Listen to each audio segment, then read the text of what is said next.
Not out नाकच कर umpire विजय दास।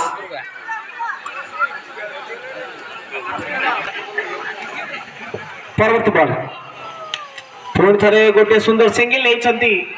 Single को रखा पड़ो निहाती पक्षर किसी परिवर्तन करने पड़ो निज फिल्डिंग रे बोलिंग ठीक ठाक अच्छी किंतु फिल्डिंग रे किसी परिवर्तन करने पड़ो सिंगल को रोक। परवर्ती बॉल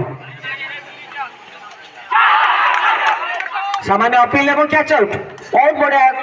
कीपर बहुत लोग कही चली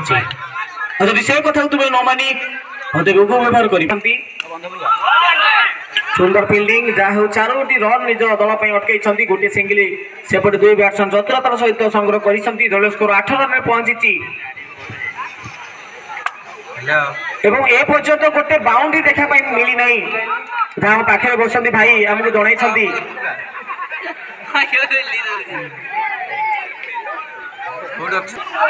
सामान्य शैलेश बॉल चांस ना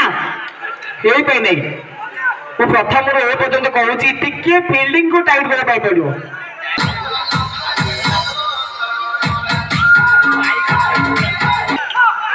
ପୁରା ମାରିଛନ୍ତି ଗ୍ୟାପ୍ ଭିତରେ ବଲ୍ ହେବ 4 ରନ୍ 4ଟି ରନ୍ ପ୍ରଥମ ଚୌକା ସେକେଣ୍ଡ ଇନିଂସର ପ୍ରଥମ ଚୌକା ଦଳ ସ୍କୋର 13 ରନ୍ ଆହୁରି ମାତ୍ର 13 ରନ୍ ଆବଶ୍ୟକ ରହିଛି।